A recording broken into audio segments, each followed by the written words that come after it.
Hello, it is Steve here, and we have had semi-final 2 of the Eurovision Song Contest, and that means that 10 more countries are through to the grand final in Basel. They are, in the order they were announced, Lithuania, Israel, Armenia, Denmark, Austria, Luxembourg, Finland, Latvia, Malta and Greece. They are now busy getting ready for that huge moment on the stage on Saturday night.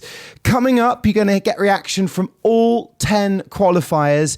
And Gjon's Tears is back with us to tell us all about his appearance on stage in semi-final 2. He finally got to sing his 2020 entry, Répondez-moi. This is the official Eurovision Song Contest podcast.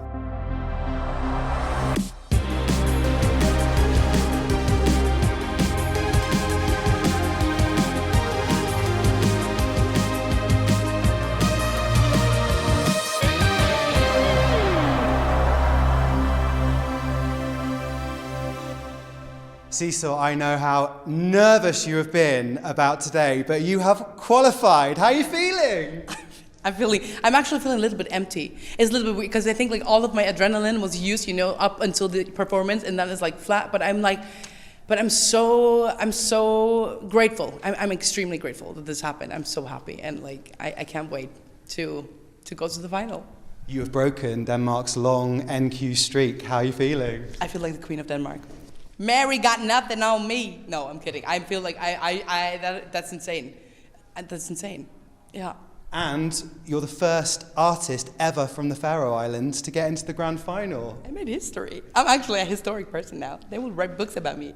No, okay, that's a little over the top. But yeah, that's crazy. I mean, I made history, actually. I remember when you said about that national final performance, it got the glow up, finally. What did you feel on stage tonight? I was actually, I was nervous or more excited. And I felt so amazing. The crowd was going wild. I heard it through my in-ears.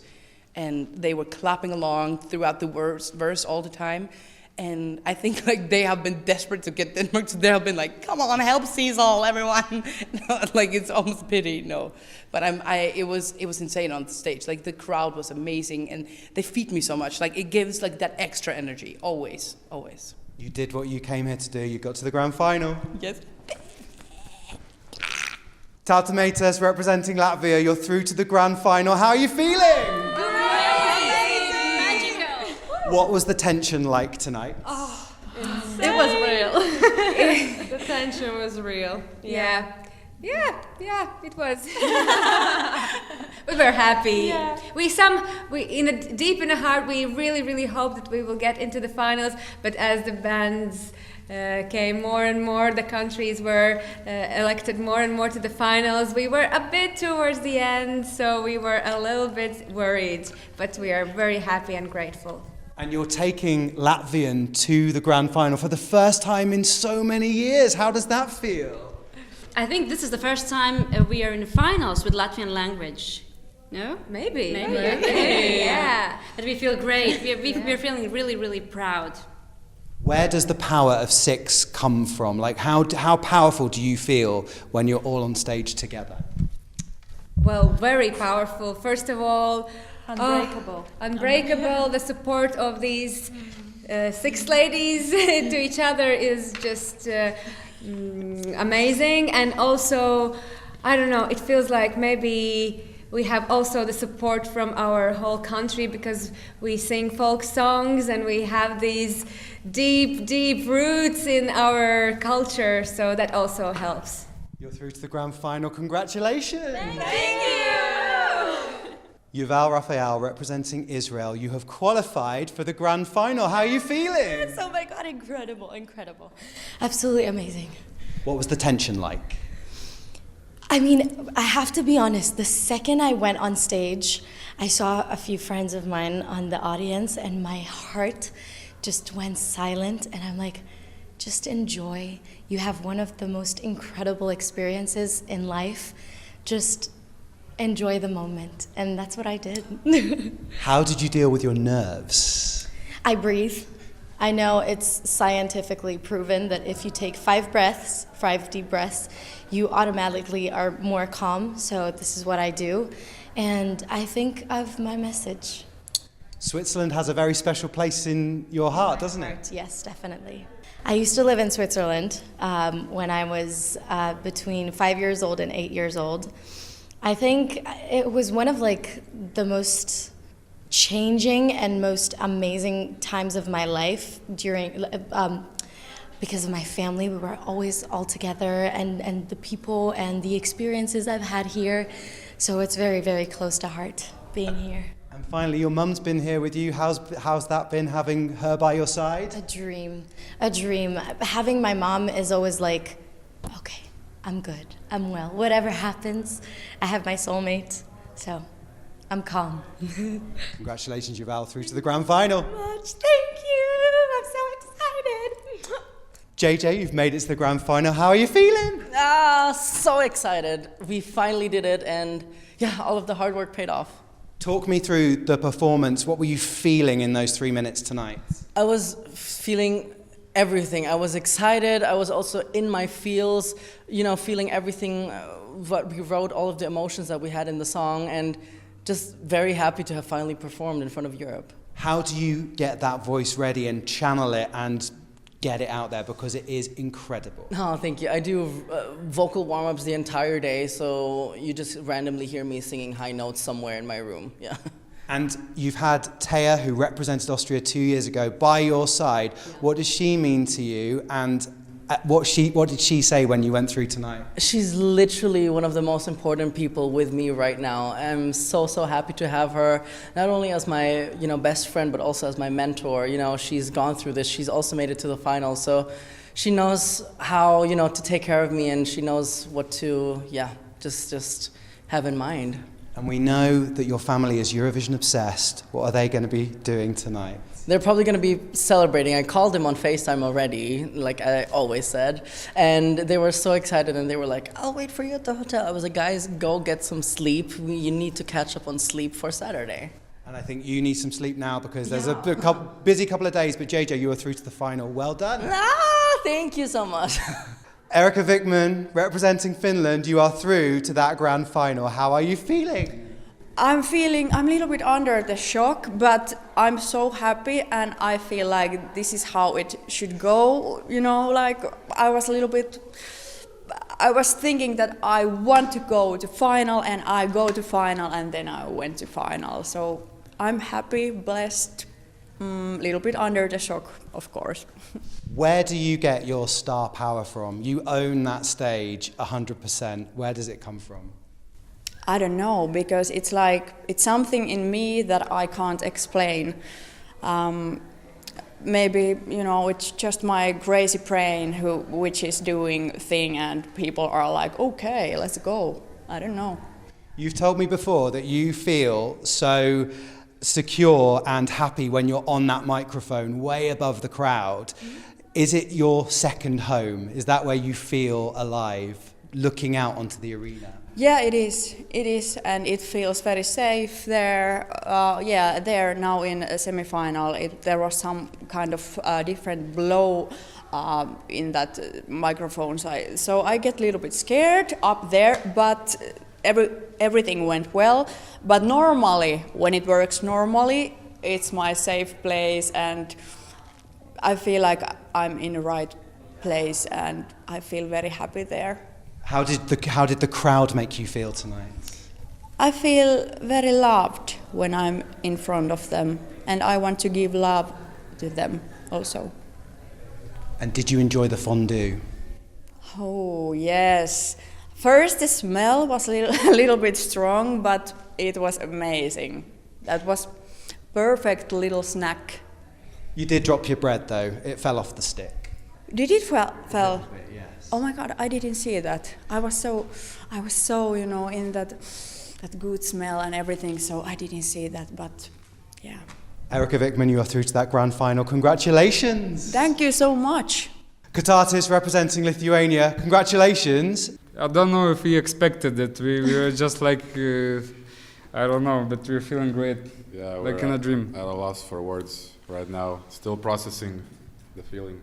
The good thing is you were the first name to be called. Was that a relief? Yeah. Yeah, I mean, I calculated, and it was about 6% chance of that, so that's crazy. But I mean, we're so happy, we're so extremely happy. What power do you feel as a band on stage? A great power. I don't know. Yeah, we feel great on stage. It's like our home. We feel good. And what do you think is the special bond that links you as a band? Why do you four work so well? The music, the taste of music of each person, just the general vibes. Yeah, we've been here for almost 2 weeks and we didn't even got an argument together or something like that. Yeah, we're happy together. So yeah. A harmonious band, and you're now through to the grand final. Well done. Like, it's amazing. Thank you Thank very you much. so much. Laura Thorne, representing Luxembourg, you are in that grand final. How are you feeling? I'm feeling so overwhelmed. I mean, I already had all the emotions, the laughing, the crying. Right now, I'm like on a down phase. I'm like, okay, now I'm tired, because there were too many emotions. But I am so happy. It is incredible. How did those 3 minutes feel on stage tonight? I literally lived them as if it was my last time on stage, because you don't know what's gonna happen. So I was telling myself all day long, okay, it's my last day here, I wanna make most of it.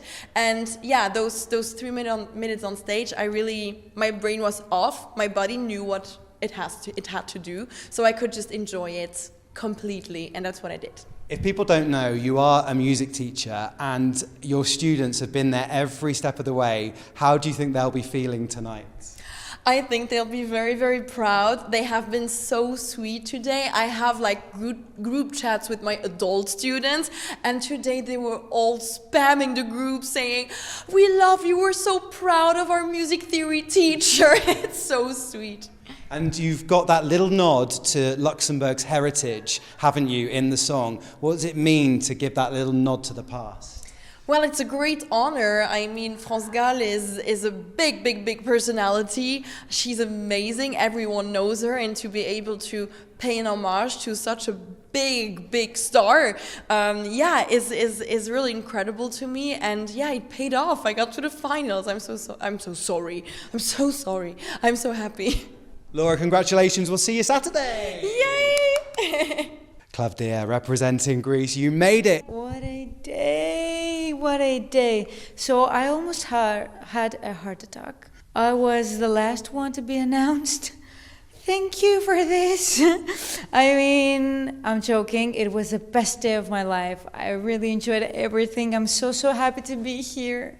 I was so nervous. At some point, at the end, I felt like, okay, maybe it's over for you. You have to deal with that. It's okay. You did your best.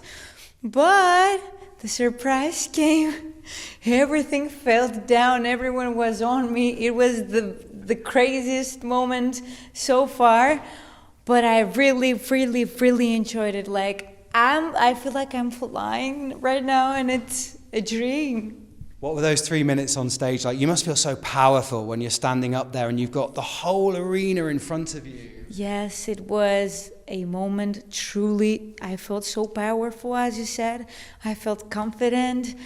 I wanted to do justice for the people that were there and for the people that watched us from the TV, and they wanted to see a great show with so many good songs and artists. I wanted to do them justice, and me, of course, and my team, and my country, and everyone supporting me. And we talked about your glasses and how they were lucky. They have brought you luck tonight, right?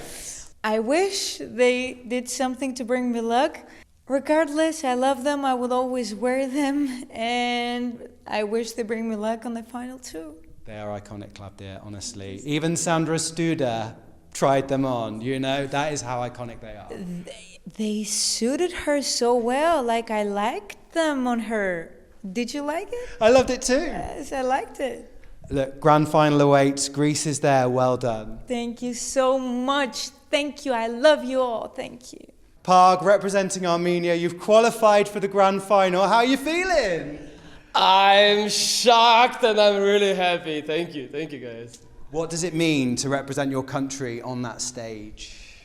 I'm happy, and I want to say thanks to all people who voted me, all Armenians who support me.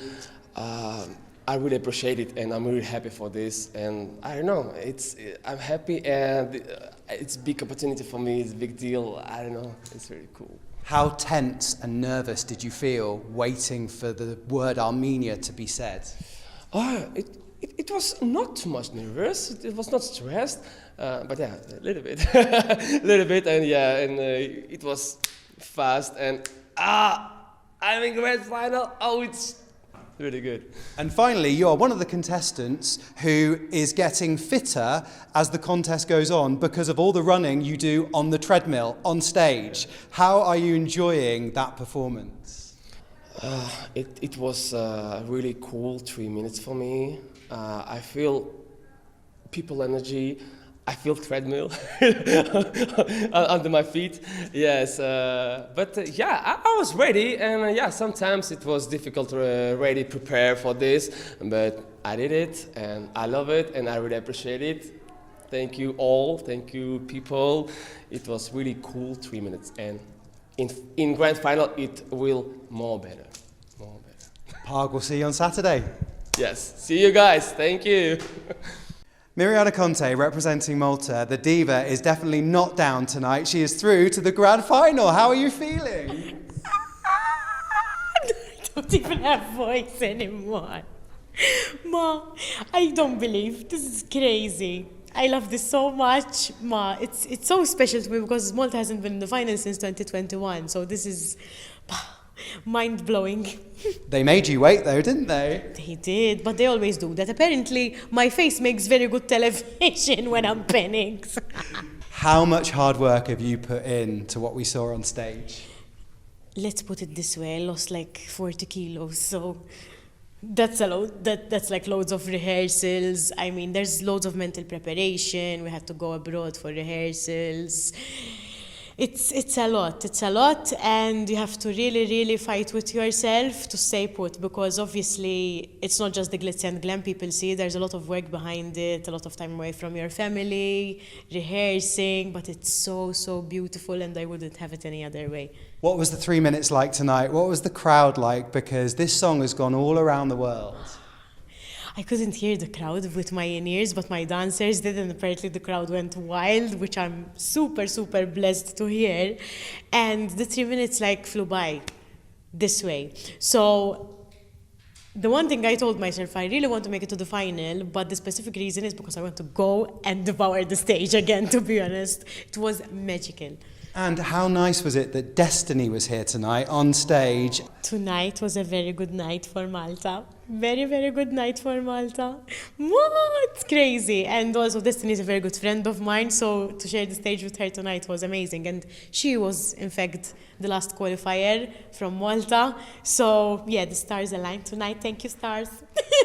Mirjana, go and put some extra air into those exercise balls. They need to be back ready for the grand final. Yes. Congratulations. Thank you so much.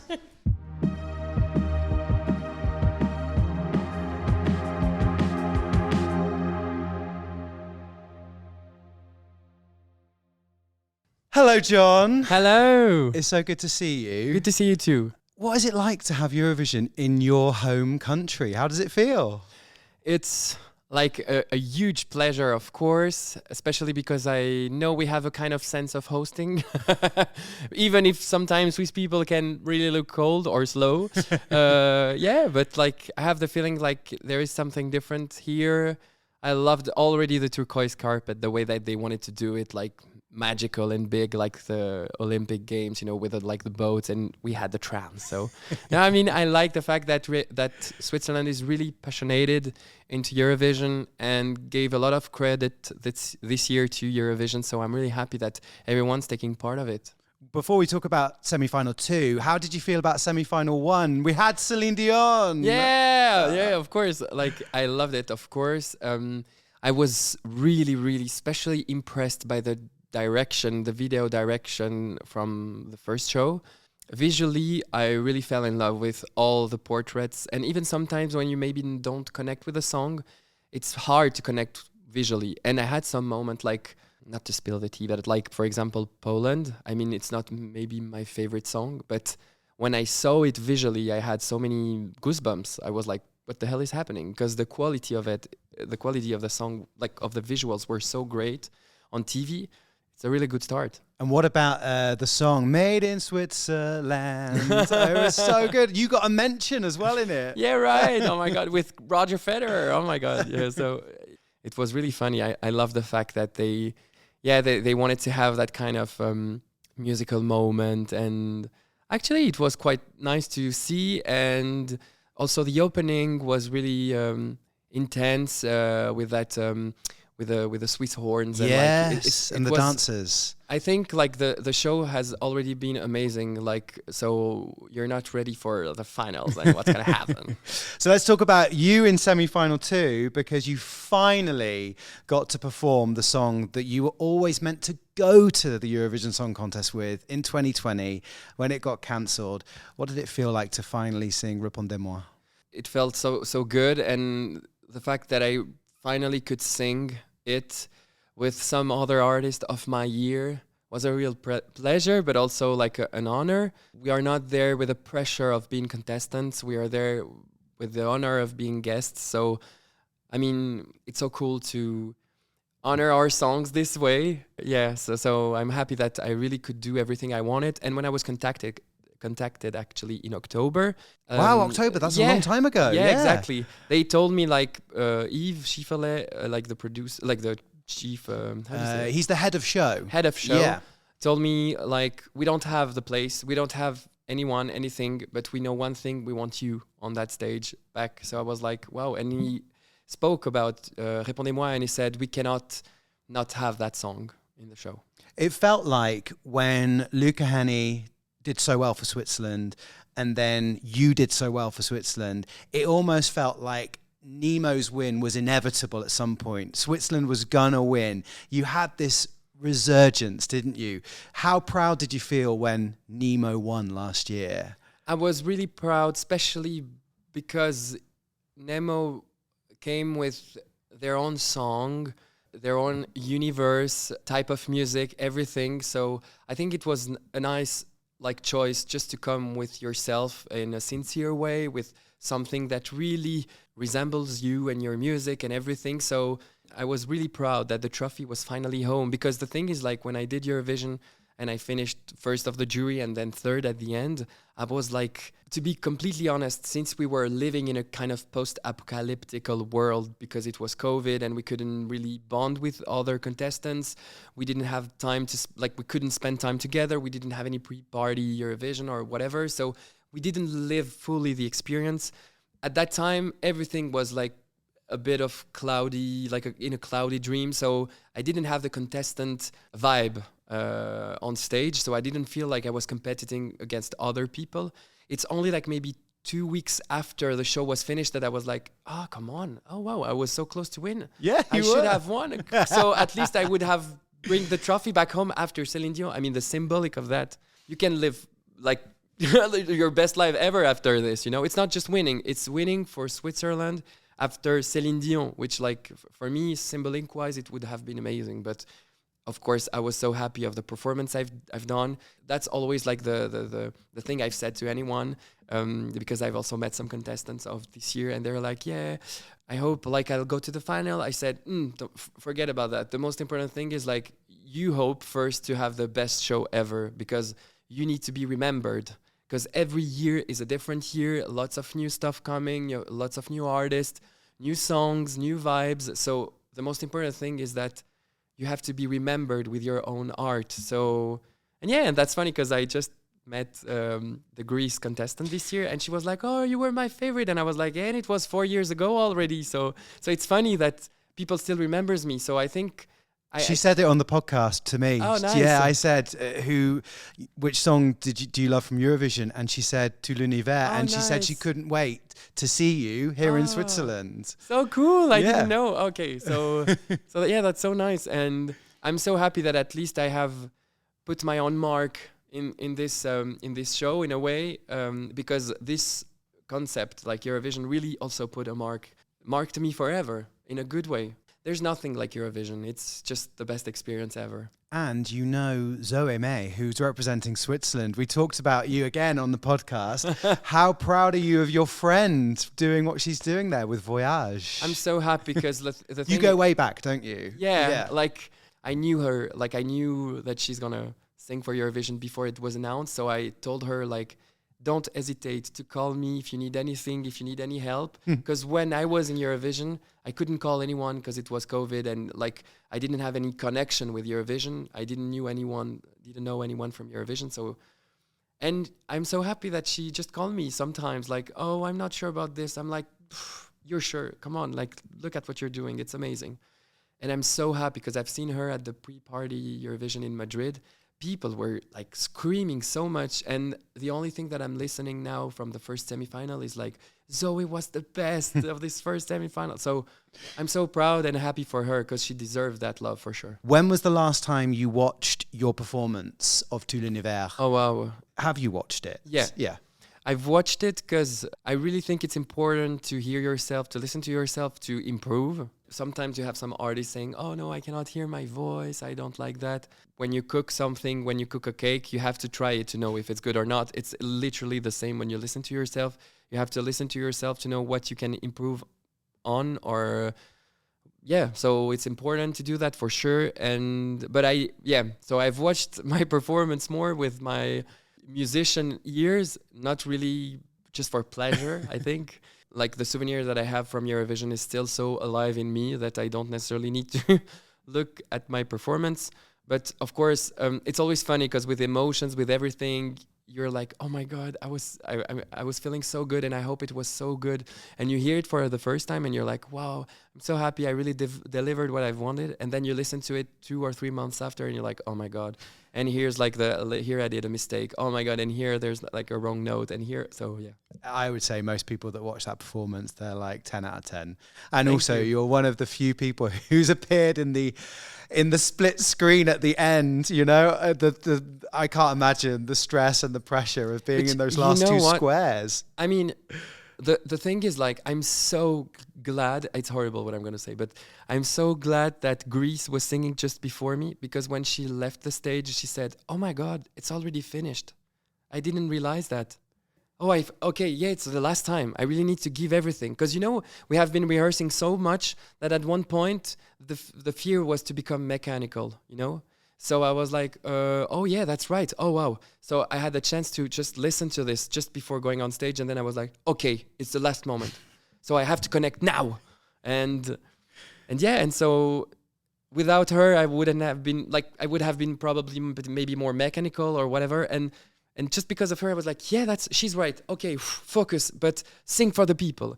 I forgot your question. I'm so sorry. No, it's just appearing in the squares at the end. But shout out to Stephania from Greece for giving you that little moment. Exactly. She's definitely the best. But of course, like, I think I needed that moment to just give everything I could. And I'm so proud of that moment. But the thing is, like, once that was done, I directly called my grandfather to see if he liked that performance. I couldn't hear him, of course, because of the noise, but I could see only him crying. So it remembers me, my stage name. Like, it gave values to everything I've worked for, because I really wanted to see everything to him, like to show him everything from the little seed he put in me, with like the fact that he really motivated me to sing, to learn how to sing. And so I was really happy that he could witness everything.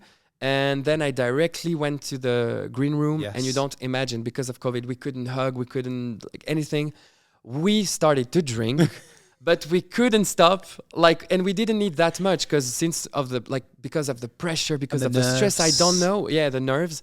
We just only drank. Maybe we were 6 people there. We only drank 2 bottles, but I was so drunk that during the vote, I couldn't understand anything. And there are some moments that all the delegation is just jumping like 12 points. Wow! And I'm just like standing, sitting and just like looking at them jumping. I'm like, what the hell is happening? I don't understand. And I think I asked Reto Peritz, who was like my delegation chief, I asked him maybe like 10 times, like, am I winning? What's happening? Like, is it good? Is it what? And yeah, so definitely. And these moments are so long. I mean, I remember just like that I was eating and drinking, And then they told me like, actually, it's between you and Maneskin. I was like, what? Okay, so I have to look at the camera now. Okay, look serious. Okay, sorry. Yeah. I'm going to watch that back now. Yeah, you have with to. That story that you've just told me. I'll see it with completely different eyes. And it's also funny because since we couldn't, I mean, now they're trying this new type of giving votes and with 3 cameras and blah, blah. But at our moment, since you were receiving the first 12 points, the camera only would stand to your place. So you couldn't move. And at that point, I remember just after my call with my grandfather, I had the team pushing me in the green room. And then I was like, I need to go to the toilet. And they were like, no, actually, you can't. You have to wait the 1 hour and a half procedure of like the vote. The voting, yeah. I was like, what? So you see me like this all the time, like jumping, like I mean the with the feet, your like knees going up and because down. I was going to pee on myself. And I remember I said to my team like, I'm gonna go just behind the sofa because I'm gonna die right now. And they were like, no, please keep like. I mean, it was such a crazy moment. Obviously. I love that we've gone behind the curtain. I love that. I didn't know all that. That's amazing. Yeah. So like, now I'm going to see it completely different. I mean, now that it's finished, I can say all those things. But yeah. You came third. It was amazing. I've got one final question for you, Yeah. Gjon. I've been asking so many people this. If you could only listen to one Celine Dion song for the rest of your life, what would that Celine Dion song be? Obviously, I have to choose the album Deux, which is like basically the most sold album in France of all times. Pour que tu m'aimes encore. I mean, this song is just perfect in every way. I love the meaning of the song. She is the OG diva, and we love her. We also love you, Gjon. Thank you so much for coming on the podcast again. Eurovision in your home country of Switzerland. Gjon's Tears, thank you very much. Thank you, Steve.